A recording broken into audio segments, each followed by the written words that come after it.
Recuerdo a mi abuelo como un roble, fuerte y con una voz que llenaba la casa. Era el centro de la familia, el pilar al que todos acudíamos. Sus palabras eran guía, no imposición. Su experiencia, nuestro faro. En las comidas, su risa y sus historias marcaban el ritmo de nuestras vidas. Le encantaba debatir, aconsejar con firmeza y ternura. Nos enseñó a ser valientes, a defender nuestras ideas. Era el ejemplo vivo de la importancia de tener una voz y usarla. Nunca imaginé que ese roble pudiera debilitarse, que su voz se apagara. En mi memoria, mi abuelo era eterno, la certeza en un mundo de dudas. Cada decisión importante pasaba por él, no por imposición, sino porque buscábamos su bendición. Pero el tiempo, implacable, empezó a cambiarlo. Sin darnos cuenta, la vida se volvió más rápida, más ruidosa.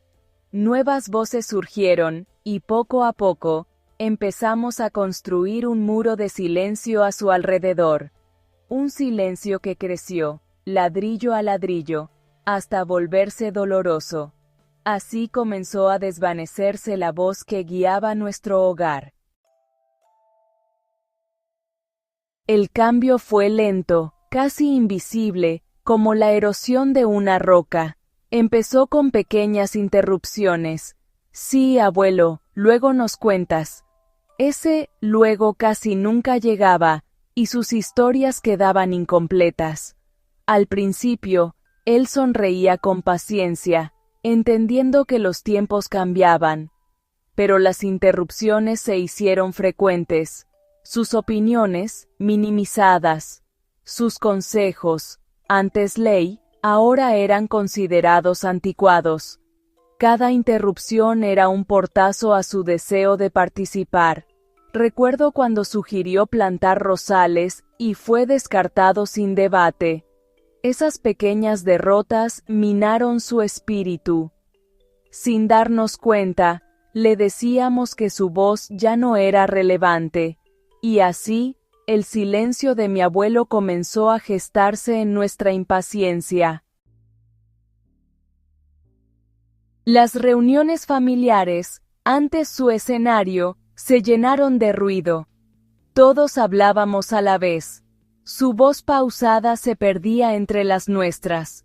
Si intentaba opinar, era interrumpido por datos de última hora o desvíos de conversación. Pronto, se convirtió en espectador de su propia familia. Una vez, sugirió ir al pueblo de su infancia, pero nadie lo escuchó. Sus intentos de participar se hicieron esporádicos, luego nulos. Se sentaba, comía en silencio, y nos observaba con una sonrisa triste. Nos acostumbramos a su silencio, lo normalizamos. Su presencia física seguía, pero su voz se desvaneció entre el bullicio. El hombre que fue el centro de todo, ahora era solo un testigo mudo.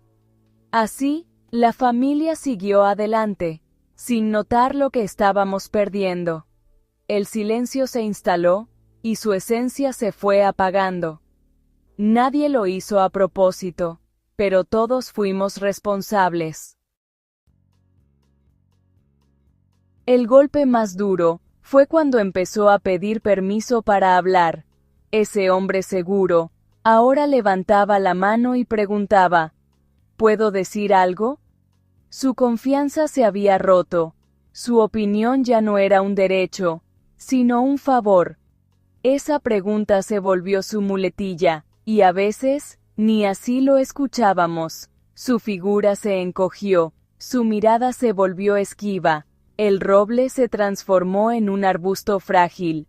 Nosotros, sin querer, le quitamos su poder y seguridad.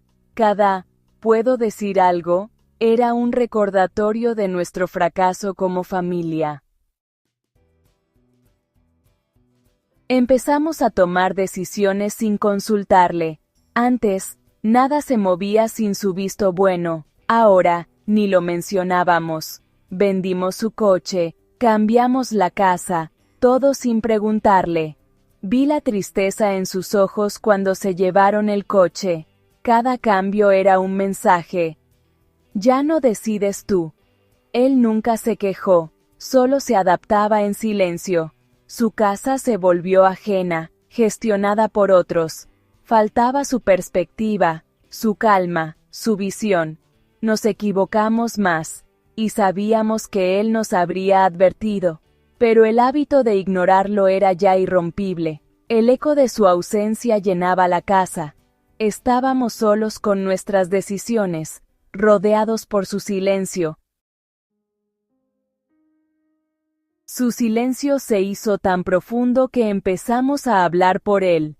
Respondíamos por él ante vecinos y médicos, robándole hasta las respuestas más básicas. Al principio intentaba corregirnos, pero su voz era ignorada. Finalmente, se rindió y nos dejó hablar por él. Lo convertimos en un ser pasivo, una caricatura de sí mismo. Le negamos la posibilidad de cambiar, de expresar deseos. Incluso elegíamos su postre sin preguntarle. Fue entonces cuando entendí que no solo lo habíamos silenciado, lo estábamos borrando. Un día, planeando el aniversario de mis abuelos, me di cuenta de que nadie le preguntaba a él. Le pregunté, ¿qué te gustaría hacer? Y respondió, hagan lo que quieran, ya no importa lo que yo piense. No lo dijo con tristeza, sino con resignación absoluta. Esa frase era el resumen de años de ser ignorado. Intenté hablar con la familia, pero lo atribuyeron a la edad. Desde entonces, se volvió aún más ausente, más pequeño. Dejó de leer, de ver fútbol, de participar. Su frase fue una profecía autocumplida. Se convenció de que no importaba, y empezó a actuar como si no importara. Su espíritu se fue apagando, y nosotros no supimos verlo. Así, la voz que nos guió se perdió en el silencio. Cuando enfermó, su silencio fue total, y su voz, completamente sustituida. En el médico, respondíamos por él, decidiendo sobre su vida sin consultarlo. Nadie le preguntó qué quería en sus últimos días. Decidimos por él, negándole la última decisión importante. En sus últimos meses, solo quedaba vacío y ausencia. A veces le hablaba, intentando llenar el silencio, pero ya no estaba allí. Su espíritu se había retirado mucho antes que su cuerpo. El silencio era su estado natural. Nuestra voz no podía compensar los años que no lo escuchamos. Así terminó la historia de su voz, sustituida y olvidada. Mi abuelo se fue en silencio, como vivió sus últimos años. En su funeral, lo elogiamos por la voz que le habíamos arrebatado. La casa se sintió vacía, no solo por su ausencia física, sino por el silencio definitivo. De repente, todos queríamos escuchar su voz, pedirle consejo, sentir su guía. Pero ya era tarde, lo habíamos perdido mucho antes de su muerte. Su sillón vacío era un monumento a nuestro egoísmo. Aprendí que la voz de nuestros mayores es un regalo frágil. El silencio no siempre es paz, a veces es la jaula más triste. No hay nada más desolador que querer escuchar y solo encontrar silencio. Ojalá hubiéramos callado más para escucharlo una última vez.